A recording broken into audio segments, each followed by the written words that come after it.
Sahanau bhavatu, sahanau bhunaktu, sahaviryam karavavahai, tejasvinavadhitamastu ma vidvishavahai. Om Shanti, Shanti, Shanti.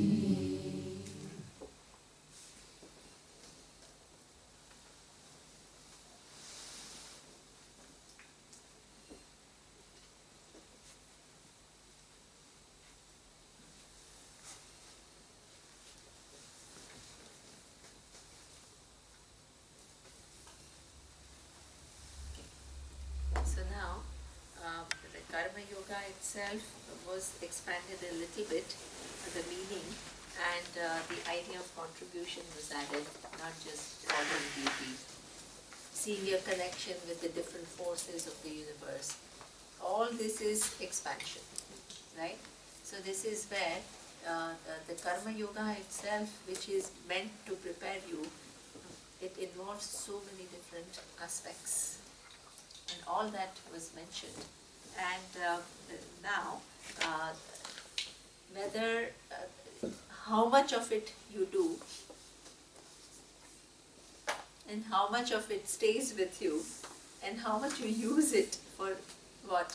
Helping yourself, it is up to you. So that idea is explained in the next verse.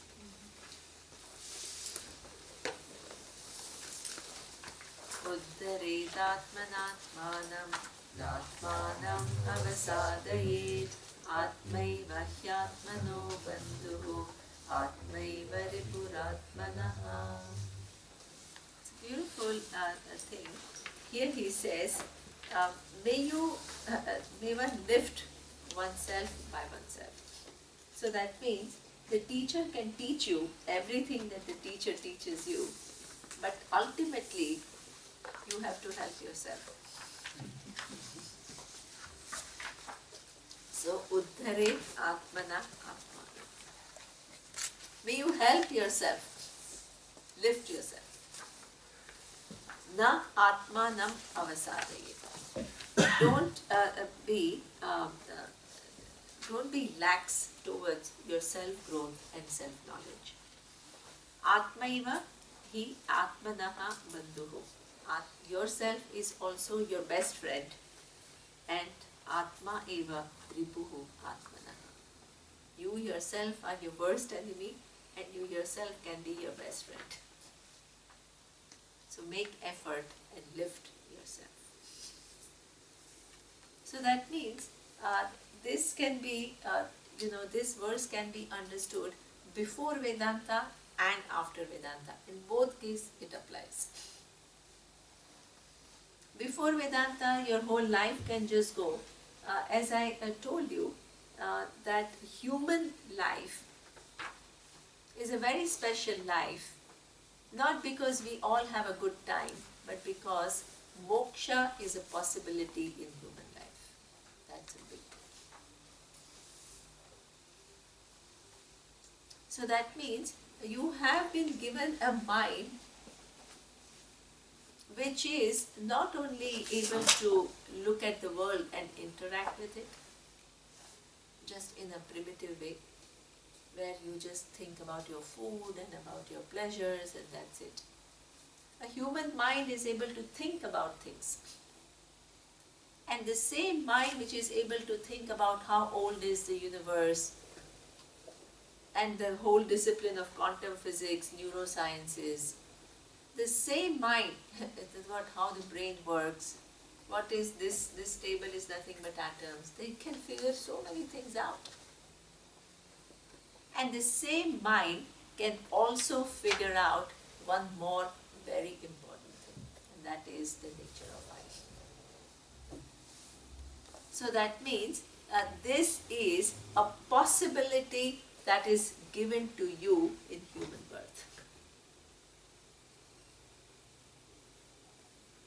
Now, whether you use this possibility or you waste away your human birth in doing small things, That is up to you.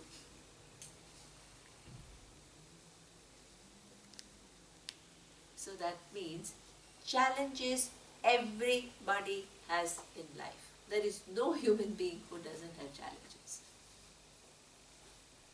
But if the challenges that you have faced doesn't make you a drug addict but comes to Vedanta, that means you have helped yourself.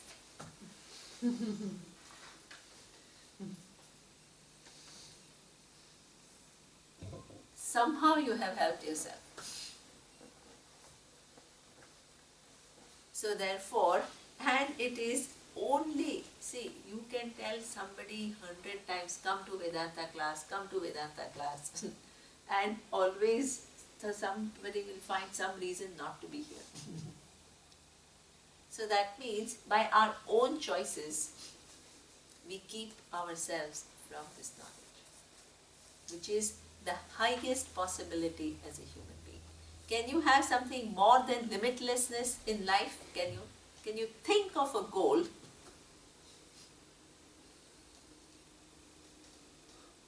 which will give you that limitlessness, and that too not some external thing? I am limitless, and that is a clear knowledge and clear understanding. So that's why, and you can help yourself to this knowledge. And even after you come to Vedanta, you still have to help yourself.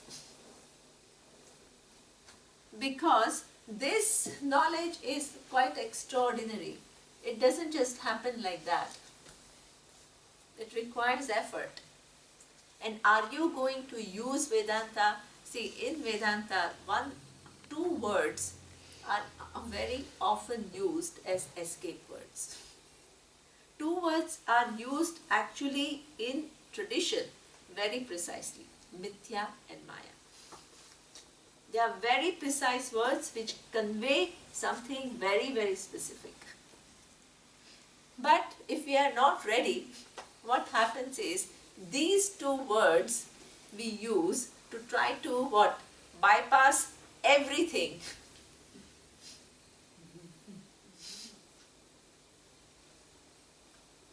And not pay attention to that. And then we begin to have our own version of Vedanta. And we don't stay with the truth. There also you have to help yourself.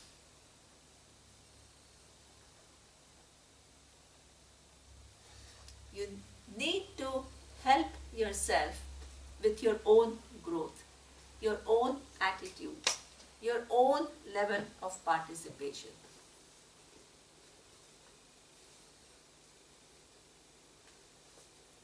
I have a question.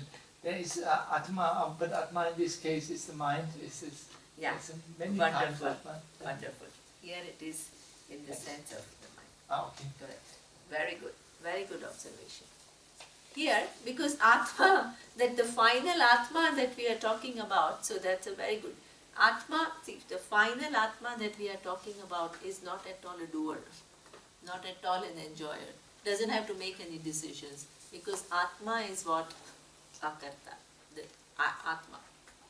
In this case, but we still have to know it. So right now, what is our I? Our I is what? This little entity, which is mostly the mind. Right? So therefore, right now, so the ultimate knowledge that you have to gain is of real nature of Atma. But right now you're not operating as real nature of I. You're operating as who? The individual. So therefore, the individual can help oneself by oneself. Either you can come to Vedanta or waste away your life. It's your choice, individual. Or even after coming to Vedanta, how you use Vedanta to help yourself, to help yourself to be a good human being and then get the knowledge, or just kind of use this Vedanta in a way to what? Superficially get away from everything that you have to face. Like Arjuna.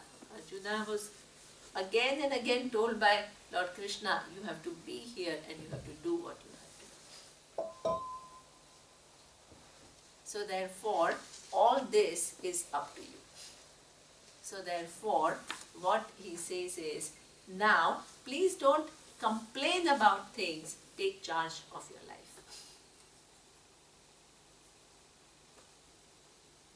If you don't take charge of your life, who can?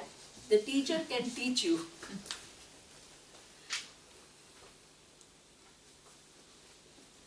And this is why, what is interesting is, there are people, when last night we were going back in a car, and we were just discussing. And, in some ways, I feel that I don't know much, I've never done one. But I feel psychotherapy is good because it really, really helps people to get out of their problem.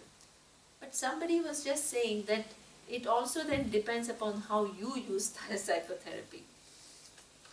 Because some people, they just use psychotherapy to dig deeper and deeper and deeper and deeper and deeper and deeper into their problems. So you went with one problem and then find yourself with mountains of problems.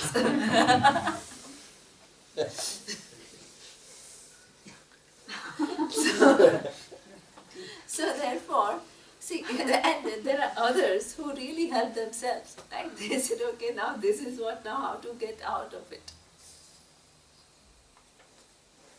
So therefore, this is also very, very important. You help yourself. With knowledge, you help yourself.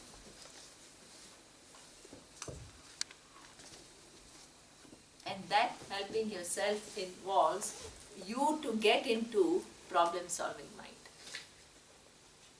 Otherwise, you dig deeper and deeper and deeper into problem, and that problem is another problem, and that problem is another problem, and you are surrounded by problems.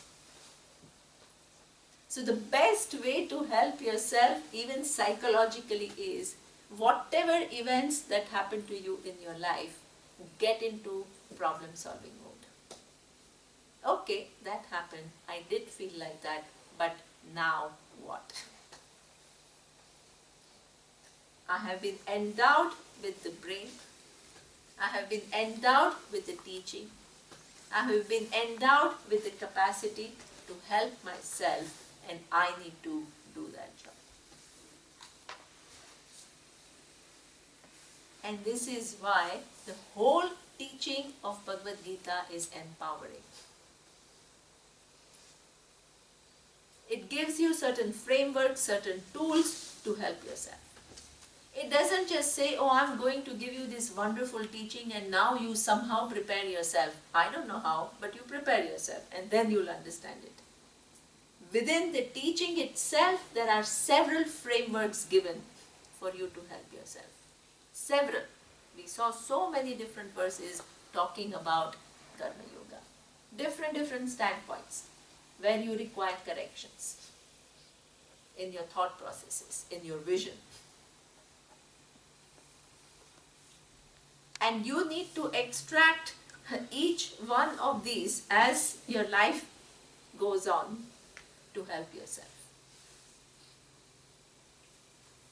So this is what it says, that even Vedanta, even though Atma is already accomplished, the real nature of Atma, it's already limitless. It doesn't require any action to make it limitless. But the effort is required to what? Gain maturity.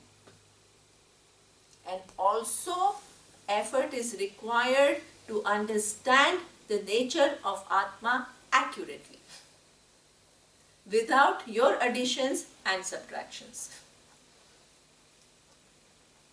Like the common thing, oh, Atma is some kind of a bliss, so now I'm sitting and waiting for the bliss.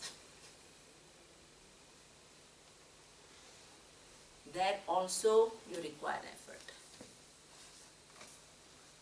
so that each word of the Upanishads or Bhagavad Gita and what it is meant to convey, you stay with that meaning. It creates that meaning in your mind and not some added or subtracted meaning in your mind.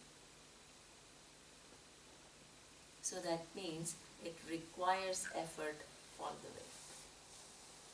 And only you can help yourself. So this is what Lord Krishna is saying, which is now, again Bhagavad Gita moves to the next topic. And this is a beautiful verse, which is now, there is yet another change of topic, and I'm so glad that you did this Gayatri Mantra prayer, because the next topic now is that of Ishvara, the cause of the universe. Up to now, what we have seen is the nature of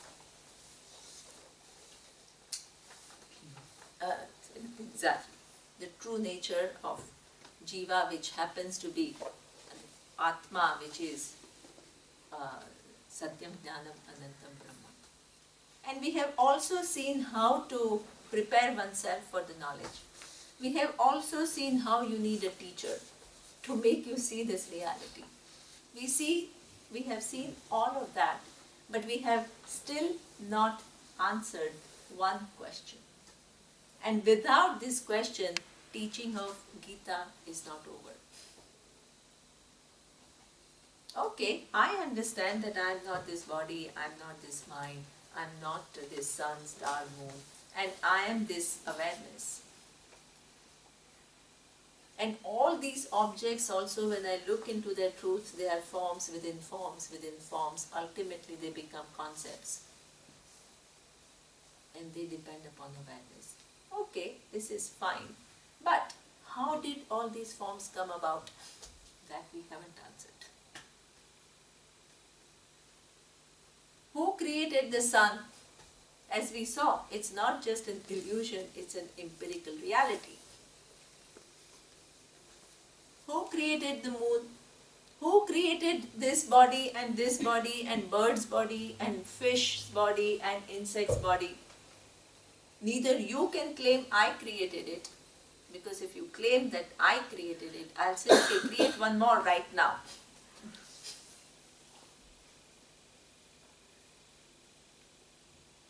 Nor you can say, my uncle created it.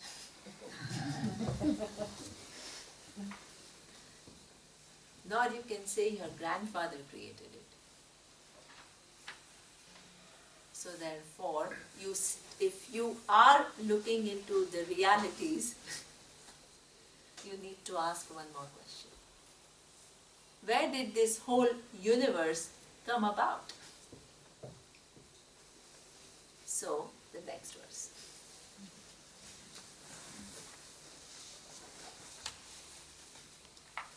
Tribhe gunai mayai bhavaihi epi sarvamidam jagata mohitam nabhijanati mamebhyah paramavvyayam. Okay, now here, when Lord Krishna uses mam, he uses in the sense of not Mr. Krishna, but he uses it in the sense of Lord Krishna, which is the cause of the universe. Now, what is the nature of the cause of the universe? We need to look into it. The nature of the cause of the universe is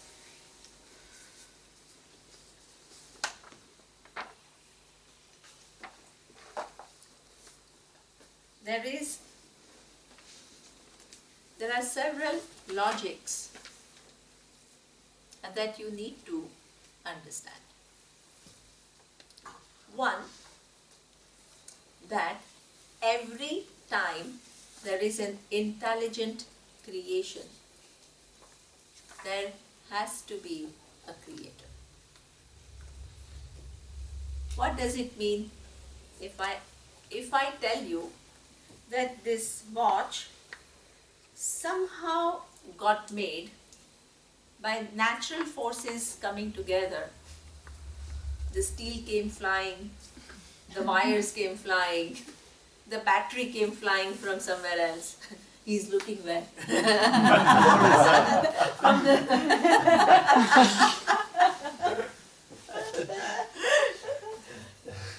and somehow all of it got assembled. And then there is his watch. Now, why are you all laughing? Why are you all laughing? Because it is laughable. So many people think this way. Not at once. But so many people think like that. And they talk about it very vehemently, not only think this way. And fight. So therefore, this is laughable because every time there is an intelligent design, that is what? An intelligent, anything which is intelligently put together as a cause. So now, let's look at this universe. Is this universe intelligently put together, or is just randomly things are just kind of, thrown in? What do you think? Very intelligent design. Look at your own body. It is an amazing piece of creation. That you don't, every day you don't realize what an amazing creation it is. You don't even pay attention to it. In fact, not only you don't pay attention to it, you keep saying, oh, I'm fat, I'm this, I'm that. You keep abusing it.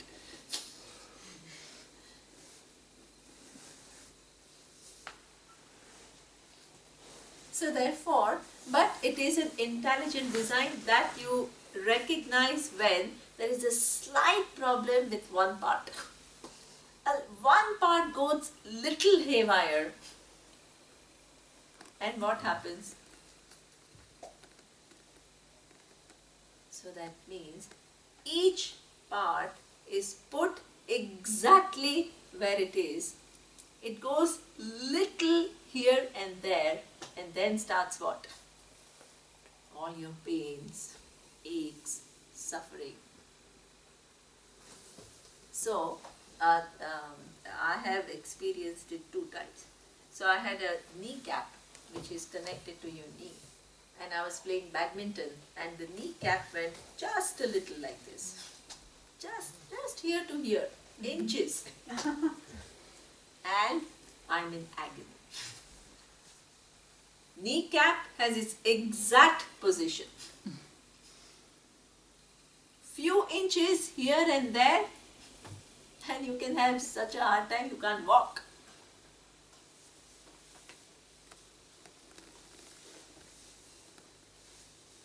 Then your spine. You keep having, let's say, the spine has, last year, Yuta told me that, when you are young, you are told to sit erect, right? So what sometimes you do is, you keep stretching your spine like this. So what happens is spine becomes stiff. So she told me, instead of doing like this, you actually put pressure downward, mechanics. And that putting pressure, instead of stretching it up and making it stiff, you put it down, my backache went. Small mechanics, and it can make such a difference.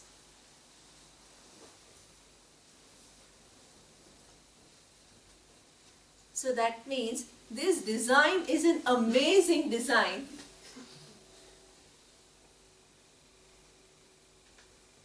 That when it is working and in fluid, there is just so much energy, there is so much, so many things you can do, there is, there is well-being, and it goes little off. And then we start having either aches, pains, diseases, So therefore, the way it is put, it is ingenious. Every part is where it has to be. Try to move the part. You say, no, I don't like the position of my nose. Okay, move it somewhere else. And you will see how difficult breathing will become.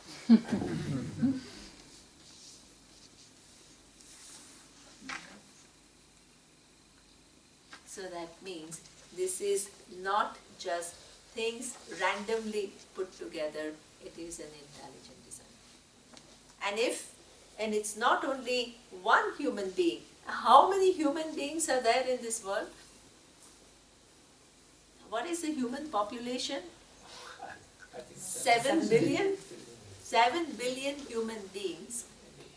And the human range is exactly the same. Our eyes have a range, our ears have a range, our human brain capacity has a range, which is different from dog's range, which is different from cat's range, it is different from elephant's range. But within this same range, how many variations? Infinite variations. No person, not one person is exactly the same as the other person. Not only within this 7 billion population, but also people that existed in the past and the people who will exist in the future. Even the twins are not totally identical. They are very similar, but they are not totally identical. So therefore, this design is an amazing design where each manifestation of this design itself is a wonder, but every other manifestation is equally a wonder.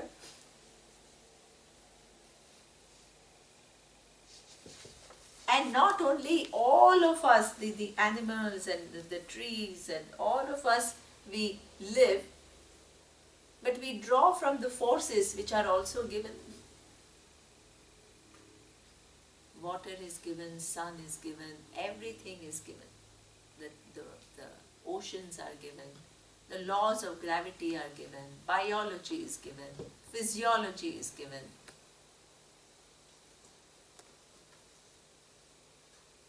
Psychology is given. This is what we call intelligent design. Now, if there is such an intelligent design, then there has to be a cause. Like in the case of one watch, which is an intelligent design, then there is a cause. Now you need to look for the nature of the cause of the universe. Now you say it is much more plausible or much more logical to think that there is a cause than to think there is no cause. Up to there we have come. Now you have to do the second question. If it is much more logical to think that there is a cause, then I have to ask next question, what is the nature of the cause? Then again we come to the logic.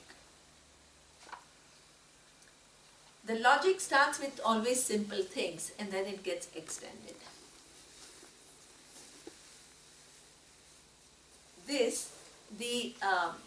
The maker of the pot, whoever is the maker of the pot, must have two things. What are the two things it must have? Clay and the clay. Okay, so what quote is saying is that the maker of the pot must have the material from which he makes the pot. In this case, what is the material? Clay, right? So the pot maker needs material, and what else? The plan. The plan. Okay. Now the plan implies what? Plan implies knowledge, right? Only with knowledge he plans. So that means the pot maker requires three things. One is the knowledge of pot before the pot comes into being. Without having initially the thought or the knowledge of pot, you can't bring into manifestation this pot, external pot. So must have the knowledge. Not only must have the knowledge, must have the power. Only knowledge is not enough for the pot to come into being. Must have power to make the pot, and also then needs material to make the pot. Three things are required: the knowledge, the power, and the material. You understand?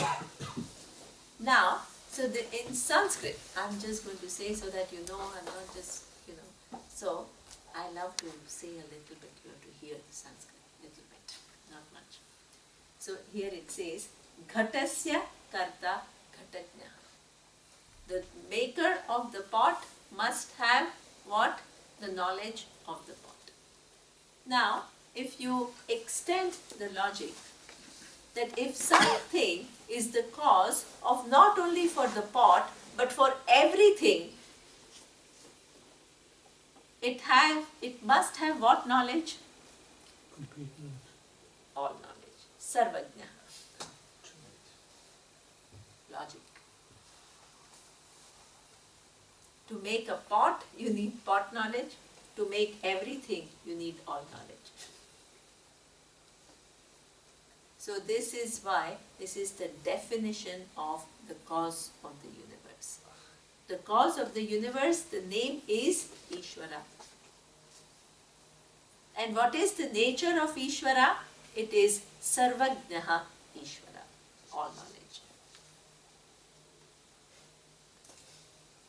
Now, this same, the all knowledge also, as we saw in the case of pot, must have what? Not only the knowledge but also power.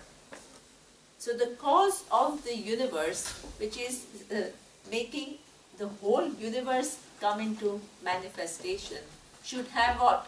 Not only all knowledge but what? What kind of power?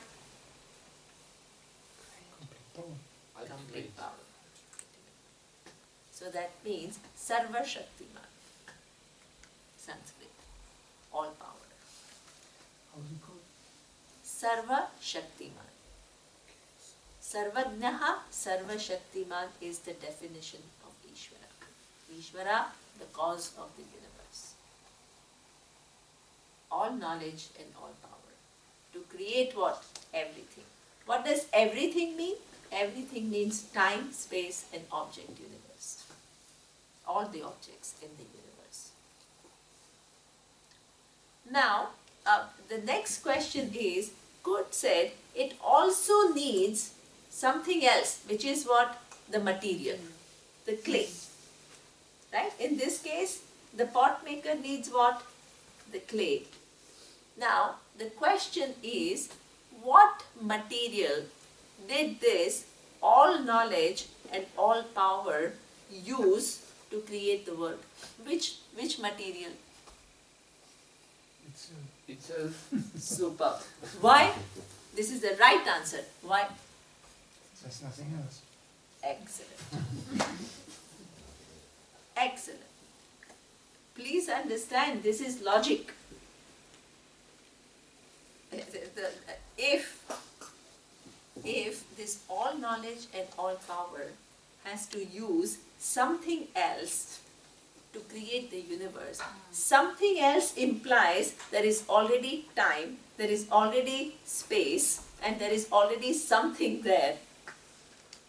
Then how can you call this all knowledge and all power and the cause of the universe? Because already there is something existing. So, in this case, you can have different, the person who makes it may be different from what? The material cause of the universe. In the case of the whole creation, it is not possible. Logically, it's not possible. Because time is yet to come, space is yet to come, the objects are yet to come. So that means there is no material other than all knowledge and all power. There is no other thing yet. So Ishvara is not only the maker but also the material cause of the universe. That is a huge sentence. Why is it a huge sentence? Because it gives you an indication about the location of Ishvara.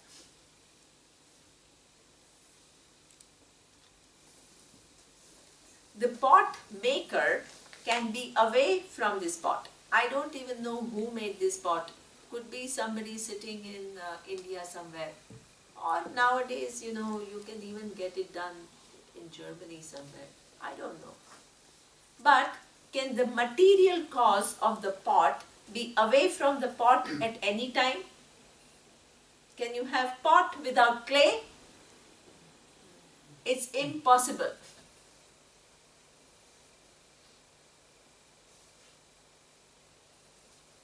You can't have pot without clay. You can't have any object without its material cause. This table, can it be without the wood? No. So that means it gives us a very big indication that if Ishvara is the material cause of the universe, can anything be away from Ishvara? No.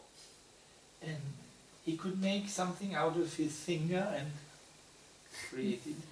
So? It would be or not. No, because Is that Ishvara is logic? not one little person. So it is, because it is immaterial. So that means it is not a form. Okay. If it is everywhere, it is all forms is manifestation of Ishvara. Material cause of the universe means what? Everywhere there is any form, the material cause is what? Ishvara. The analogy is a spider. Spider creates its web. From itself.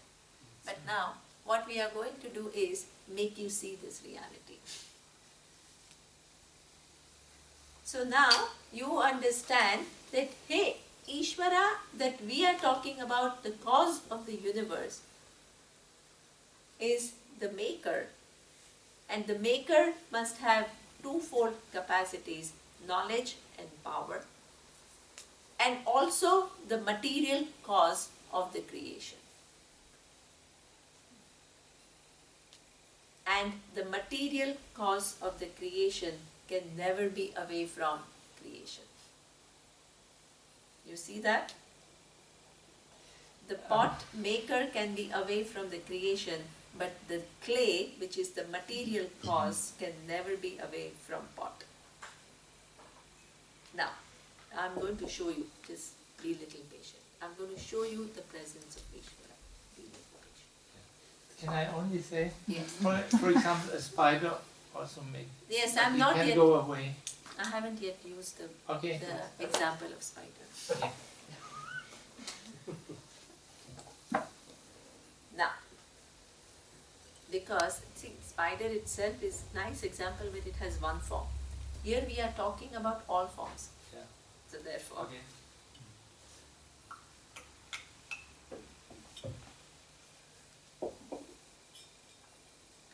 now, let's say that if Ishvara is the material cause of the creation, by logic you understand Ishvara is everywhere. Yes? Now, then you can say, but when I open my eyes and I see things, I don't see any entity called Ishvara. If Ishvara is everywhere, I should see Ishvara everywhere. Where is it?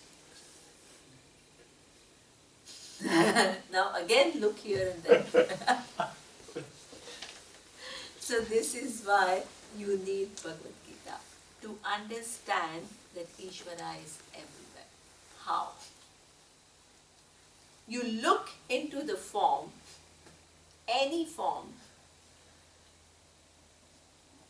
And we saw that that form is nothing but forms within forms within forms within forms. So that means this is a pot. Pot is nothing but clay. Clay is nothing but atoms. Atoms are nothing but particles. Particles, as I told you, itself are something else. And ultimately, there is no tangible object. There is only all intelligence, and which has the power to what? Bring into manifestation the tiniest particles. The intelligence which brings about the tiniest particles. But not only it brings about the tiniest particles, the same intelligence has the power to organize these particles and make them into atoms.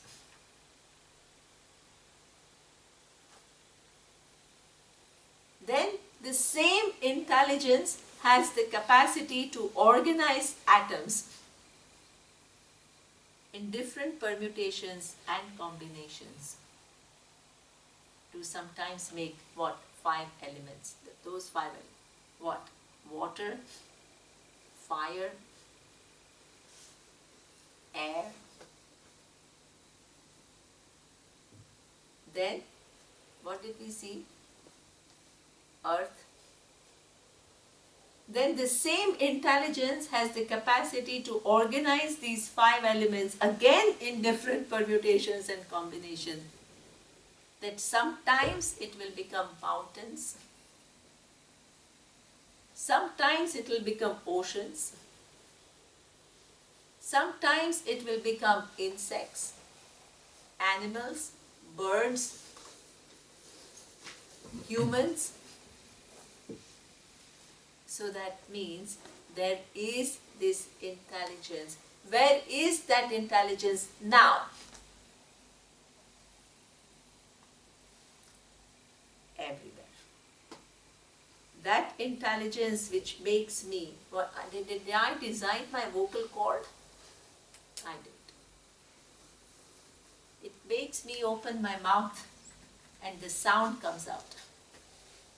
And it gives you the brain who captures that sound, gives you the ears to capture that sound and send the sound signals go to the brain. And the brain is able to make sense of those sounds. All part of intelligent design. It's all there right now. We don't see it because we have veil of ignorance.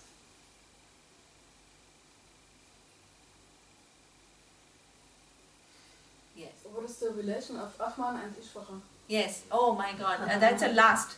Right now we need to understand what is Ishvara. Then we will, that's a final card of Vedanta. Very good. That's a very good question.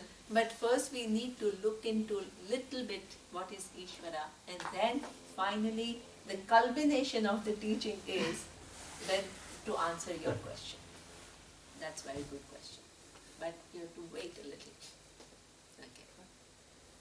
So therefore, this intelligent design is everywhere, making the sun what it is, making the planets what they are, making the galaxies what they are. This all that you see, when you begin to look into the truth of the forms, actually you end up with what? The intelligent design.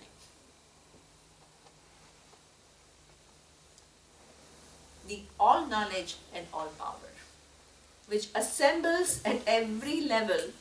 At every level. Please don't think that there is an intelligent design down below.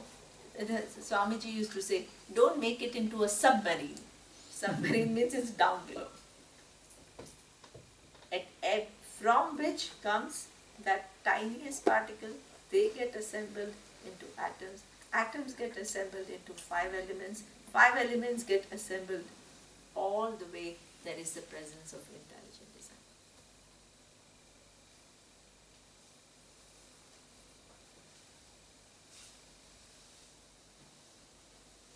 So therefore, this is right now governing everything. Now, what he says is, why do we miss the presence of intelligent design? The intelligent design which makes right now your eyes see.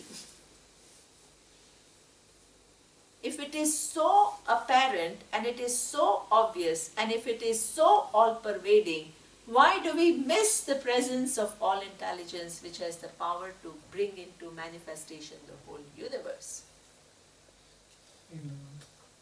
The ignorance, and in fact the appearance is such that when you look and you open your eyes and see the universe, you don't only see all the work of intelligence which is beautiful, you also see wars, you also see violence, you also see abuse, you see all kinds of things. So therefore, it seems to you as though the world is all random and meaningless and problematic. And what you miss is the presence of intelligence. This is what he says, that even though I am everywhere, I am as though covered with three gunas. What you see is what? Not just everything which is a beauty. These permutations and combinations that you see have three gunas. What are the three gunas? Sattva, Rajas, and Tamas. And the everything that is here is not only the combination of 5 elements, but the 3 gunas. And the ignorance, is it a mistake of this intelligence? No. No, it is not a mistake of this intelligence. That's why the teaching is coming to you. So that means the intelligence really knows it and gives you the teaching. They are not confused, we are confused. Okay, the intelligence is not confused. But we will see a little bit. A good question. Everybody is asking very good questions, so I'm happy. But the only thing I'm not happy about is I have very limited time. So, therefore, therefore, these 3 gunas, what happens is, they don't create a uniform universe. We think, our imagination is, if there is an intelligent design, you will see only nothing but beautiful things. This is our expectation. But this intelligent design is designed in a way that you have all kinds of people, all kinds of characters, all kinds of things. So therefore, what we need to understand is, the intelligent design gives you the possibility to what? Have free will, make choices. That is the work of intelligent design. How you use that free will and what kind of choices you make is your choice. And if in case you make inappropriate choice, the work of intelligent design is to give you what? Appropriate result.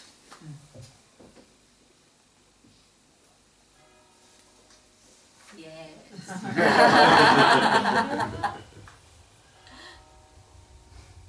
So that means that if I choose to abuse my free will under the spell of ignorance, of not knowing the nature of reality. But I always thought then there is no free will, because if I do something wrong, then it gives bad karma, and that I have no choice.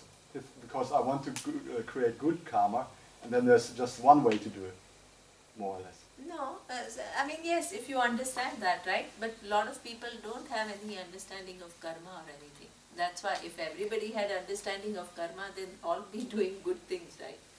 So the ignorance is so much that even though you are given the information about what is right and what is wrong, we make choices which are inappropriate. But So then for- there's no free will at all. Yeah. If it's just in a way, or No, there is a free will, because if I want promotion, for example, I have two options. Either to go and tell my boss stories about my colleagues so that the person doesn't get promotion, or I can really work hard and that choice I have. The consequence, this is why we saw that you have a choice with reference to action, you don't have choice with reference to result. Yes, you don't have choice with reference to result. Once you collapse a given possibility, then there will be an appropriate outcome, which is in line with your actions. This is why we call it intelligent design. Because imagine if there was no intelligent design, then what will happen is you let's say, you rob somebody's money and the other person is working really hard, and both will be exactly equal. Is this justice? Each one, depending upon the choices they make, they get corresponding result. The whole human justice system is based on that. The action, whatever actions you do, and then what? There is a corresponding result. So therefore, and that is called justice. If in any, there is, as a kid, I listened to a story, which was an interesting story. There were these two people who came to a small village, and in that small village, he said that whether you buy the most very lovely sweet, or you buy some one little grain of rice, it all has same price. So that means one person said, this is a silly kingdom. Who has made this kind of a rule? The king must be crazy. I'm not staying here. You are not able to distinguish between what different objects and the prices. The gold has the same price as the rice, and the rice has the same price as carrot, and the carrot has the same price as everything else. The other person says, oh, this is wonderful.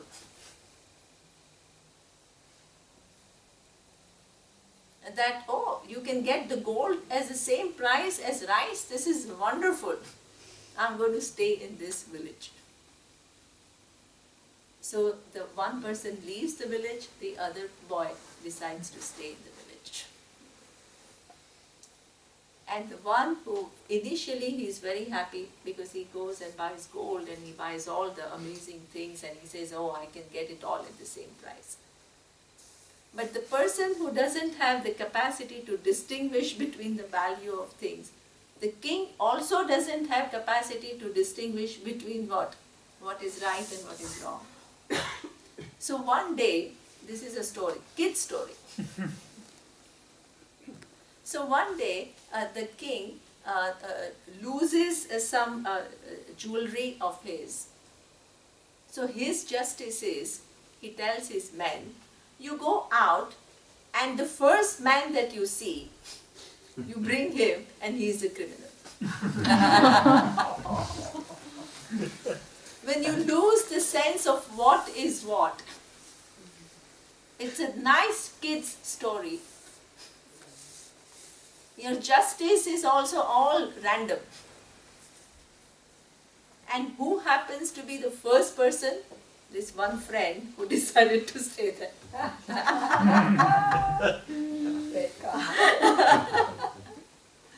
And then he is brought to the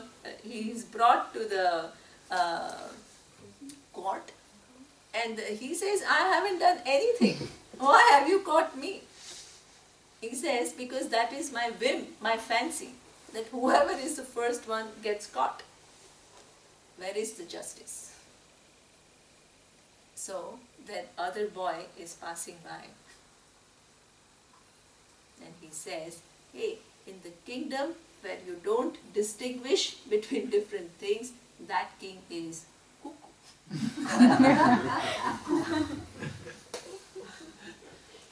So don't live in that kingdom. It may be attractive in the short run, but not in the long run. If we had a justice system in this universe, that whether you are a criminal or you do good things, we are all equal.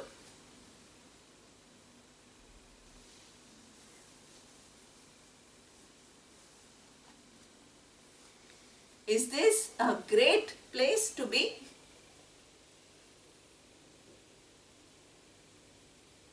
Cause-effect relationship. Very, very important. A part of intelligent design. Nothing happens, as I keep telling you, randomly. There are causes within causes within causes within causes. Even your presence here, all of our presence here is connected to certain events in the universe which happened billions of years ago. Cause and effect. There is a nice video that Surya shows that the blood that we have has iron, which is hemoglobin, iron molecules, what are they called? Yeah, within hemoglobin at the center there is iron. Iron. And that the only place where this iron is produced is from the activities of the stars.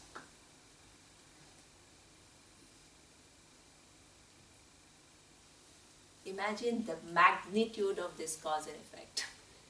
It runs over billions of years. So therefore, this is what we call intelligent design. Unfathomable. The magnitude is unfathomable by human mind.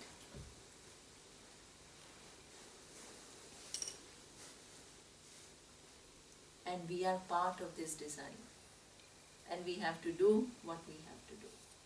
And if we have been given the capacity to choose, the dharma, as I told you, they are not external, they are part of human program. You're born with the understanding that you don't want to be hurt and others don't want to be hurt. You're born with an understanding you don't want to be lied to, others don't want the same from you.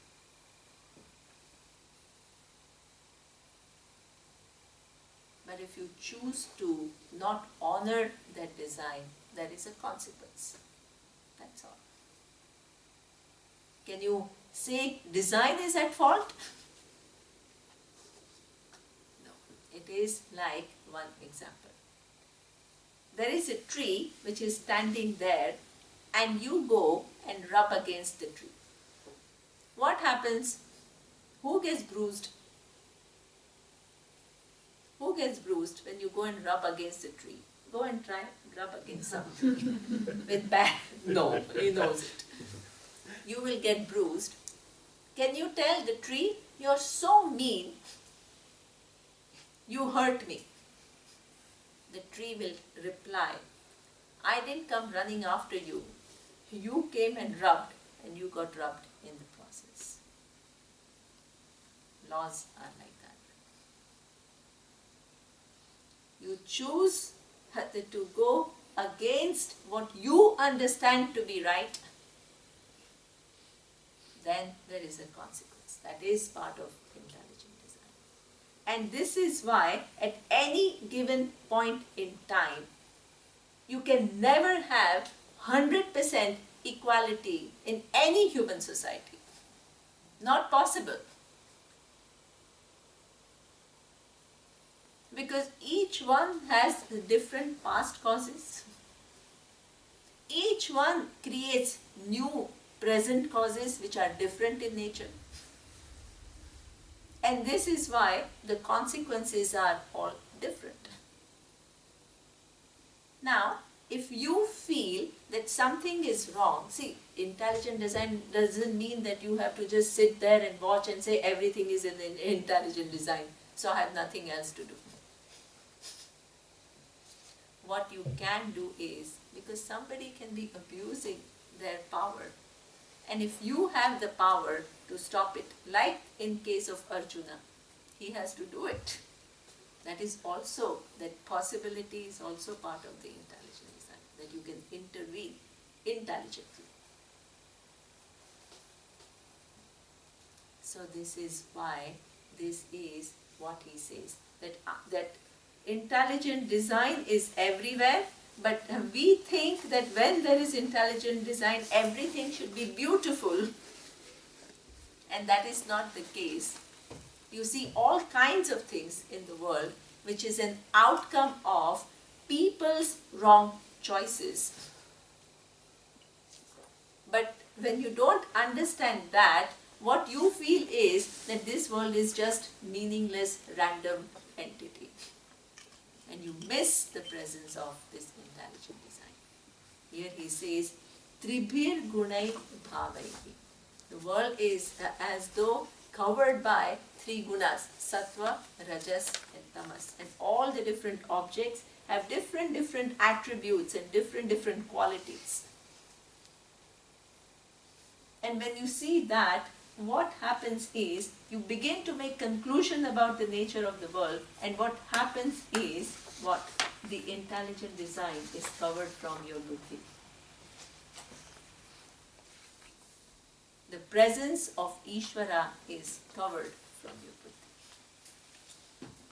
buddhi.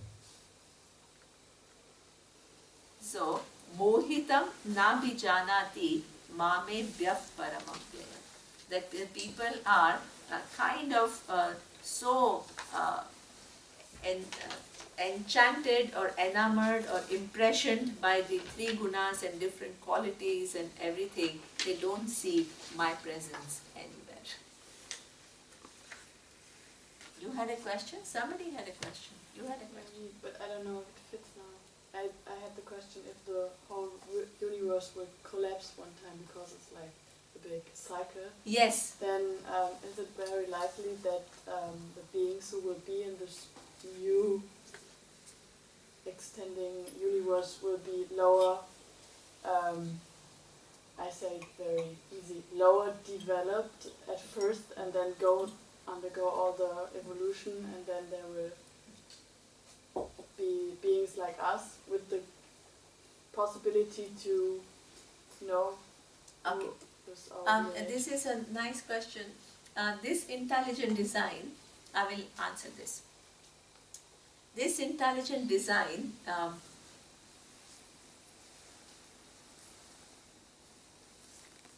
as we saw, from which the whole manifest universe comes. Right? Manifest universe means what? The tiniest particles. First the space and time. Within the time and space, the tiniest particles. All this is what we call manifestation. Right? Before it comes into manifestation, what is this intelligent design? Which is what? In a potential form. You understand that? This intelligent design is all knowledge and all power, when it's in its potential form, is called Maya.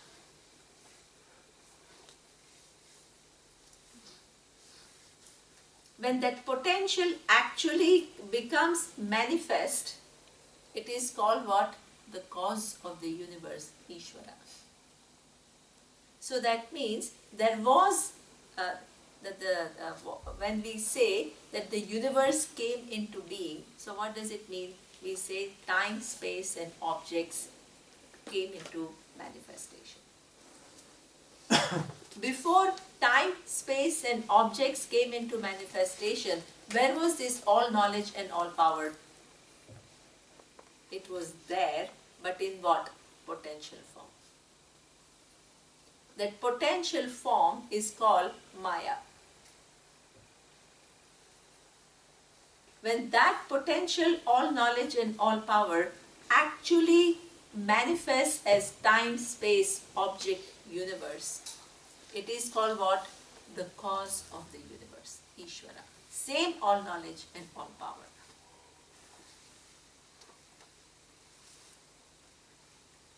All knowledge and all power before the manifestation, when it is in potential form, is called Maya. And when the universe comes into being, it is called what? The cause of the universe. Same thing, all knowledge and all power.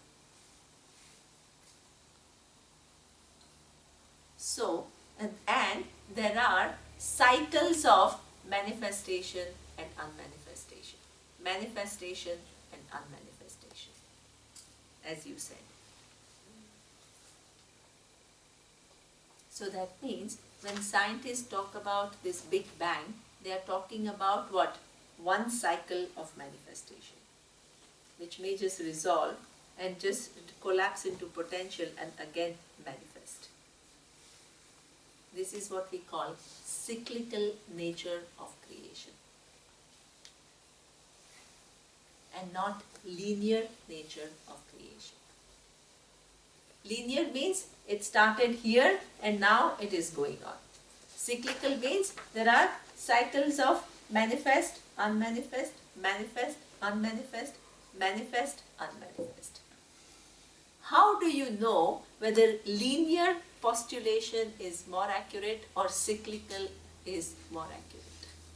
If you observe the world and how it works. If you look into any given object,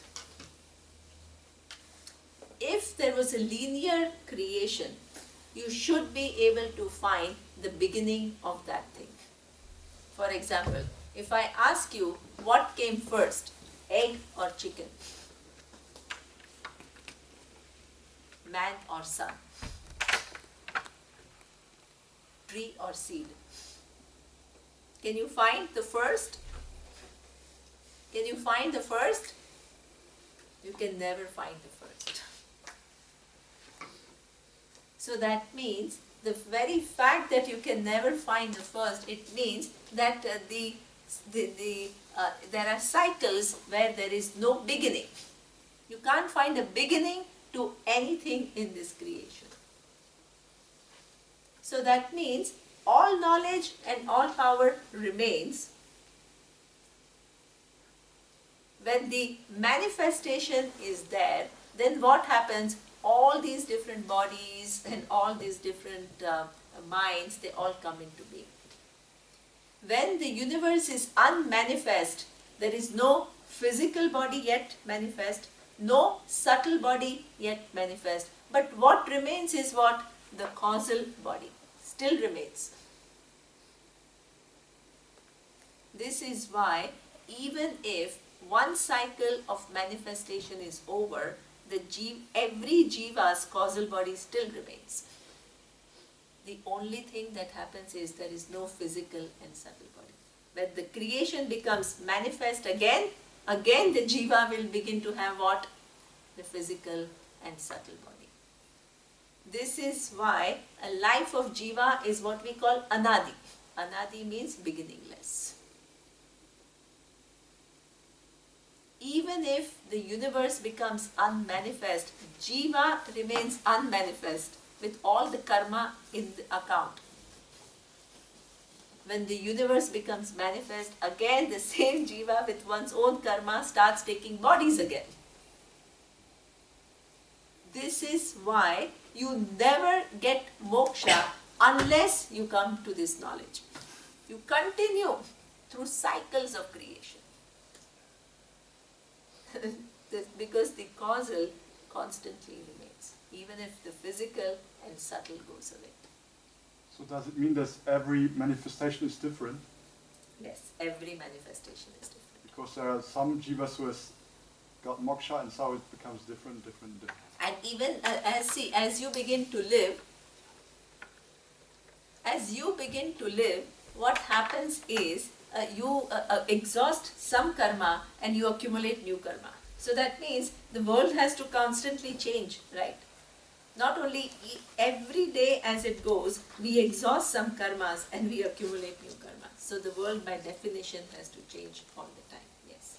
So that means next cycle will not be identical. Even within this cycle there are so many changes, right? 300 years ago life was very different. 50 years ago life was very different. 100 years from now the life will be very different. Because we are constantly participating in the universe, we are exhausting past causes and we are creating new causes, which gives new shape to the universe. That's why we are a participant. You shape the universe through your actions. Not just, you are not just a spectator in the universe. Slightly different, this is slightly difficult, but this is the nature of intelligent design. Ishvara.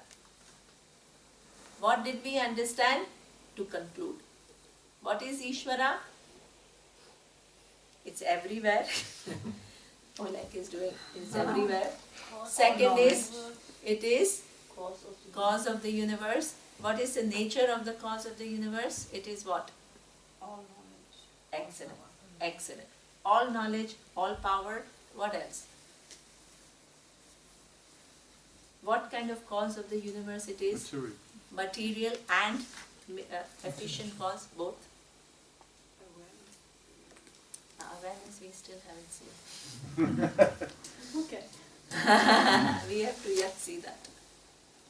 Yeah, that's a good point, but we still haven't seen it. And then what? As a potential, it is called Maya. And then there are cycles of manifestation. This is the entire knowledge of Ishvara. And this is why, because we all have our causal account, so next manifestation, we will all not be equal, because a certain part of our karma will give rise to what? Different bodies. So, this is Ishvara. Now, the next verse, he says that most of the people, yes. So this means that when Ishvara is everywhere, can I extract all knowledge from the tiniest particle? Okay. I have a small pot or so, can I extract all knowledge on this? All knowledge of this? Because it must No, be. see, the thing is, a human being is one of the forms, right, in this whole manifestation, and our buddhi is designed in a way that it has a certain range of possibility. So that means you as a human being cannot have all knowledge. It's impossible. But what you can do as a human being is, for example, if you study biology or you study physics, you can get insight into many things about this intelligent design. So you can come to know many things, but not everything about everything. That's why we don't have that possibility as a human being. Otherwise you and Ishvara will be the same, but it's not.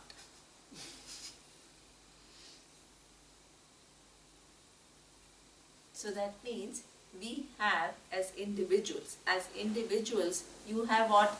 Limited knowledge and limited power. Ishvara is what?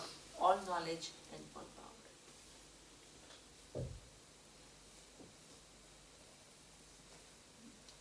Is there still today Maya, so potential, or is this only one Super. time? Excellent question. You guys are just too smart.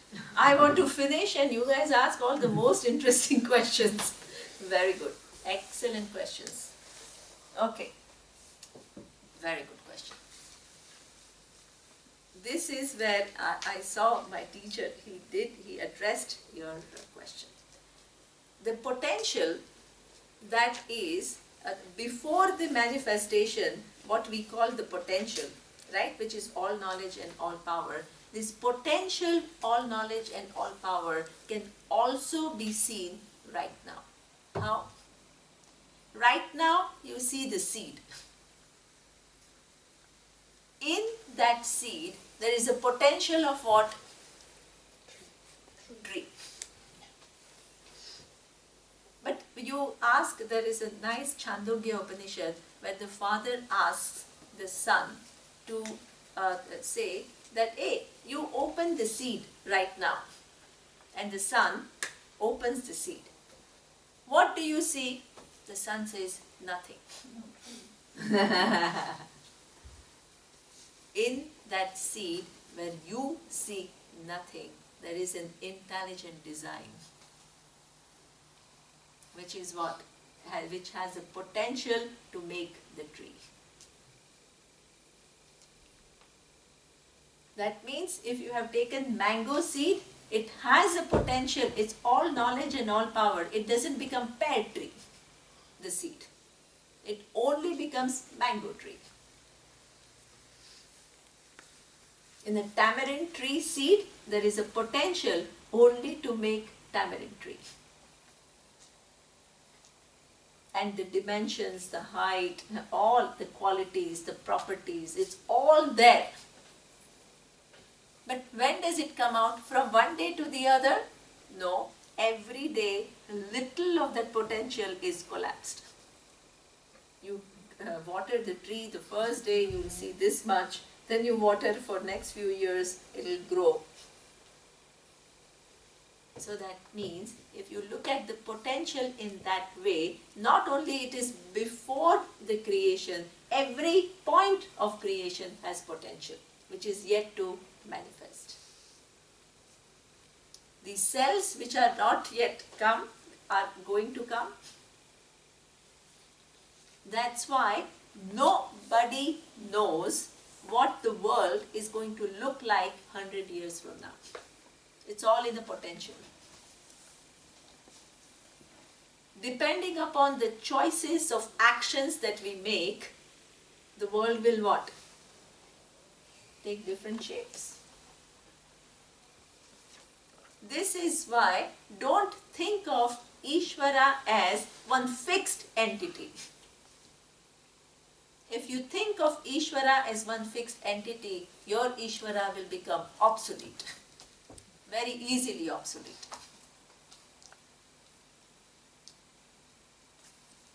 It is in form of the intelligence and power which organizes things, gives possibilities, and depending upon the possibilities that we collapse, it gives corresponding result. And it keeps going on and on and on.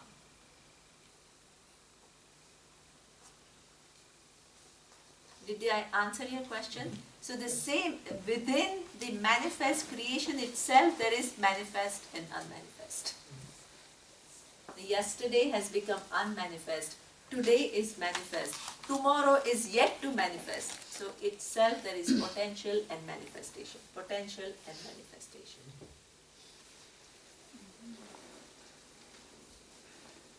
Do you think that the dynamic in the evolution about the last 50 years has something to do with the man's mind, or has it to do with this creation, with this high intelligence?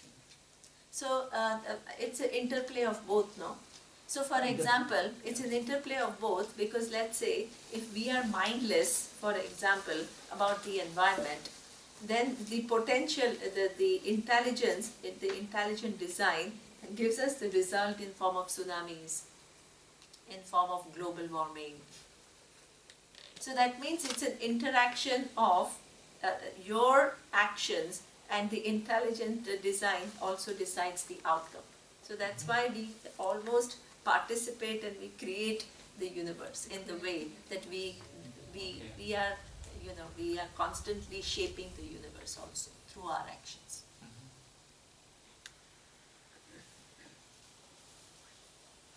That's why your intelligent participation is so necessary. But the possibility that it could be, should come, is some like a plan of this Ishvara intelligence, or no? No, because otherwise what will happen is Ishvara will become a sadist and say that, oh, I'm going to create war here, I'm going to do this. So this is where you can't have that, I mean. I'm not speaking so much from the like tsunamis or accidents, but more from like computers, like Yeah.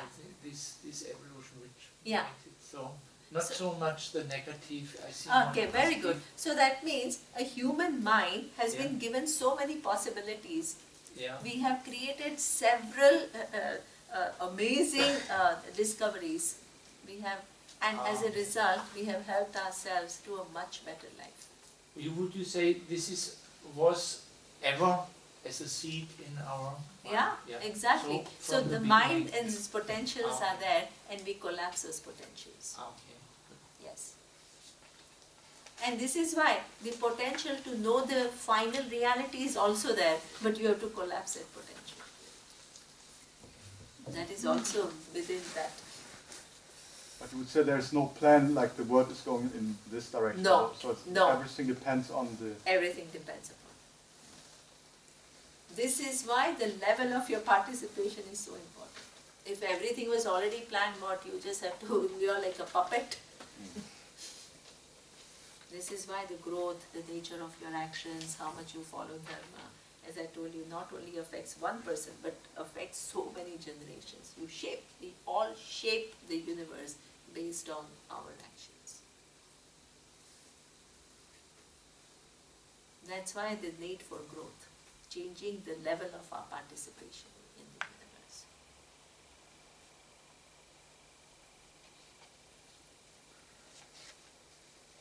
So, I give it a thought.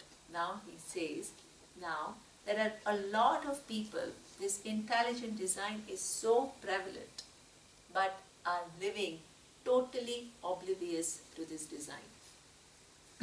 And there are others who do have some kind of an insight into the cause of the universe. And those people who have insight into the cause of the universe are 4 types. And what are those 4 types? I will do after the break.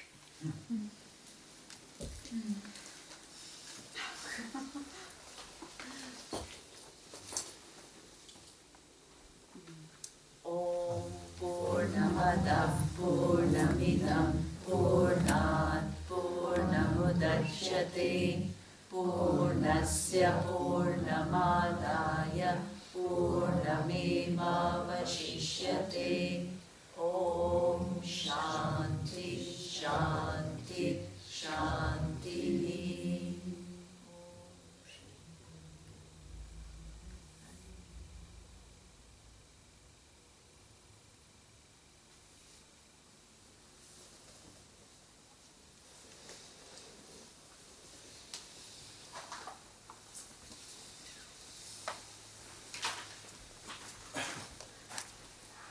We will put